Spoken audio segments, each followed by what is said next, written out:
Chief Investment Officer for Global Equities at RCM. She has about $8 billion of assets under management. Welcome, Lucy MacDonald. Now, Lucy, in terms of what we're seeing, there's so much uncertainty about the macroeconomic environment. And so how does that make you manage your risk? It's either, I guess, all go. We realize that the situation is severe and the leaders find an agreement on the Eurozone debt crisis, or we don't. And that could be what? Financial ruin.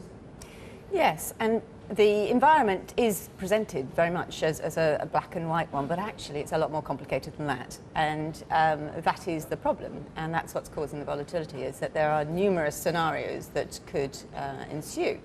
And you really cannot have a portfolio which is going to prosper in every scenario. But you can keep a certain amount of balance and ensure that you've got stocks which should be able to manage whatever the environment, better than average. And that means companies which have got balance sheets, companies have got some prospects for structural growth, and have got managements who are seasoned and who are able to deal with the uncertainty. And so that's what we look for. But is there not a risk that actually all of this economic uncertainty will impact earnings quite severely the next quarter? Because for the moment we haven't really seen any real impact in the bottom line of companies. Well, we've seen some. We've seen earnings being downgraded, and so we have seen that in the third quarter. So the companies came in and slightly surprised on the upside, but those expectations had been brought down quite severely. And we may have seen short-term a little bottoming of those earnings estimates, but I think for next year, for the 2012, they've still got to come down a bit further, because they're still showing in 10 to 12% growth in earnings, and that looks a little bit high. And the top line is going to be under pressure because demand is slowing everywhere to a different extent, but also margins will continue to be under pressure. And I think getting any pricing through is going to be quite challenging for companies. Lucy, I guess the question, we were talking, of course, about all this volatility, all about this uncertainty. Are we going to see the emerging markets decouple? And if we don't, are we really risking a serious correction on the markets? Would this be the worst case scenario if we don't deal with the European debt crisis and it filters globally? It is already filtering globally, and it filters through the financial system, which is all very interconnected. And so we're already seeing the European banks pulling back their lending in Asia, and that will have an effect. So I think it's very difficult to see a complete decoupling. However, the Asian economies have got better domestic balance sheets, and therefore their domestic economies should be able to be supported slightly better. And so in terms of the sectors that you're actually looking at, which you quite like, I know you've mentioned healthcare, tech stocks, and also consumer stocks. Are these geared towards more the emerging markets? Is it a little bit safer? For example, the banking stocks, we have a lot of people coming in saying, well, I prefer HSBC just because it's so emerging markets that whatever happens in Europe, it'll be able to weather it a little bit better.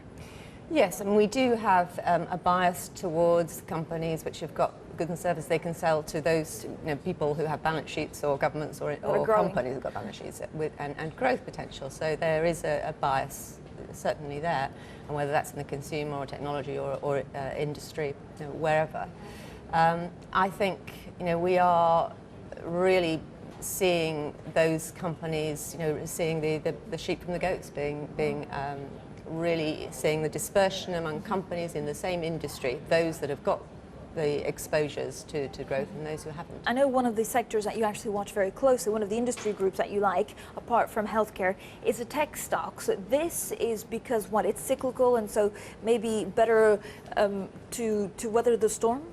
Well, there are some attractions. One is balance sheets generally. So there are many companies with cash on the balance sheet. There are some who've never paid a dividend before who are beginning to pay dividends, which is always of interest.